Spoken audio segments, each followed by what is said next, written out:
दुनिया में जो कठिन हालात बने हैं उनका प्रभाव लंबे समय तक बने रहने की आशंका है। इसलिए हमें तैयार रहना होगा। हम कोरोना के समय भी एकजुटता से ऐसी चुनौतियों का सामना कर चुके हैं। अब हमें फिर से उसी तरह तैयार रहने की आवश्यकता है। क्या भारत में एक बार फिर लॉकडाउन लगने वाला है? कल संसद में पीएम मोदी के एक बयान के बाद सोशल मीडिया पर हड़कंप मचा हुआ है। लोग पूछ रहे हैं कि क्या 2020 के दिन वापस आने वाले हैं?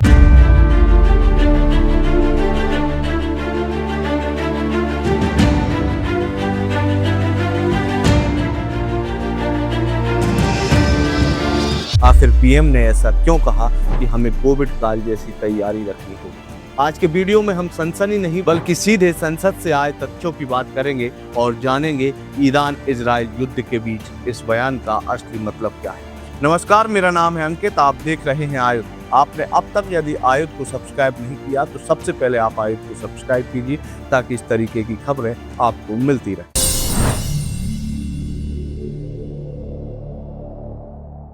कल यानी 23 मार्च 2026 को प्रधानमंत्री ने लोकसभा में एक बेहद गंभीर संबोधन दिया।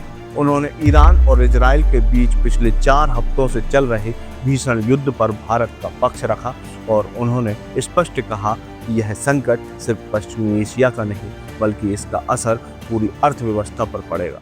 अध्यक्ष जी, इस युद्ध के कारण दुनिया में जो कठिन हालात बने हैं उनका प्रभाव लंबे समय तक बने रहने की आशंका है। इसलिए हमें तैयार रहना होगा, हमें एकजुट रहना होगा।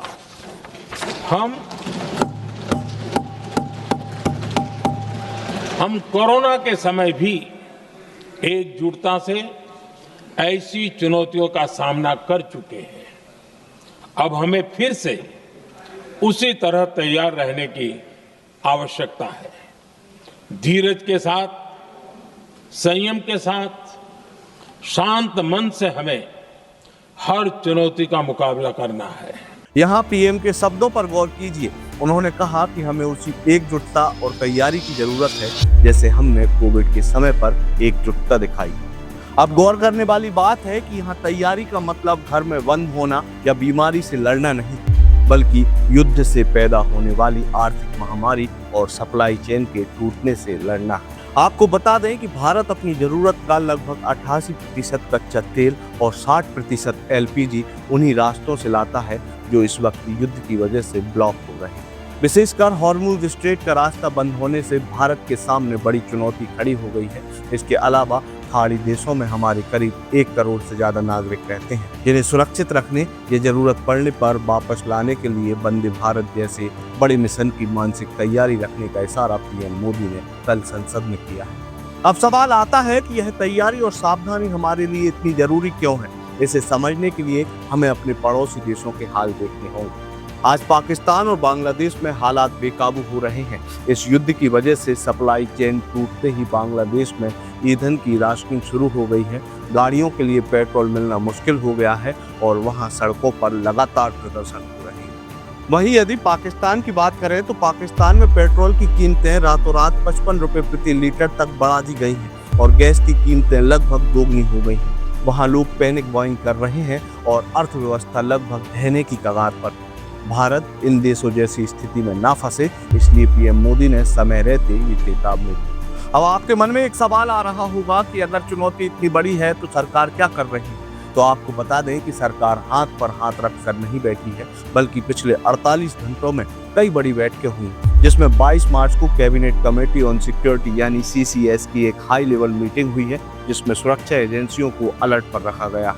इसके अलावा सरकार ने तेल और गैस के डेटा को नेशनल सिक्योरिटी घोषित कर दिया है ताकि कोई भी कंपनी अपने स्टॉक की जानकारी ना छिपा सके। भारत में वर्तमान में लगभग 53 लाख मीट्रिक टन का स्ट्रेटेजिक पेट्रोल रिजर्व है जो कि किसी बड़ी आपात स्थिति के लिए एक बड़ा सुरक्षा कवच है। संसद में दिए गए पीएम के बयान का विश्लेषण करें तो यह बिल्कुल साफ है कि लॉकडाउन की कोई संभावना नहीं। लोगों ने कोविड जैसी तैयारी शब्द को सुनकर गलत अफवाहें उड़ाना शुरू कर दिया है। सोशल मीडिया पर लाखों वीडियो तैर रहे हैं जिनमें ऐसी संभावनाएं जताई जा रही हैं कि देश में जल्द ही लॉकडाउन 2.0 लग सकता है, जबकि पीएम के बयान का असली मतलब था संसाधनों को बचाना, एकजुट रहना और जमाखोरी को रोकना। पीएम ने सभी राज्य सरकारों को सख्त निर्देश दिए हैं कि युद्ध का बहाना लेकर जो लोग राशन या तेल की कालाबाजारी करेंगे उन पर कोविड काल के आपदा प्रबंधन कानून की तरह ही कड़ी कार्रवाई की जाए। इसलिए सोशल मीडिया की अफवाहों पर ध्यान ना दे और देश जिस चुनौती की तैयारी कर रहा है उस चुनौती में आप भी संभल से देश के साथ खड़े रहें। पीएम का यह संदेश पैनिक पैदा करने के लिए नहीं बल्कि हमें और आपको सतर्क करने और सुरक्षित करने के लिए था। अफवाहों से बचें और केवल आधिकारिक सूचनाएं जो कि राज्य सरकार और केंद्र सरकार के द्वारा जारी की जा रही हैं उन पर ही भरोसा करें।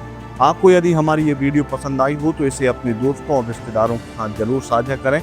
इसके अलावा आपने यदि अब तक आयुध को फॉलो नहीं किया तो सबसे पहले आप आयुध को फॉलो कर लीजिए, यूट्यूब पर सब्सक्राइब कर लीजिए। इसके अलावा आप हमें फेसबुक, ट्विटर और इंस्टाग्राम पर भी फॉलो करना बिल्कुल ना भूलें। आपका बहुत लगातार जुड़े रहने के लिए आयुध को सब्सक्राइब जरूर करें।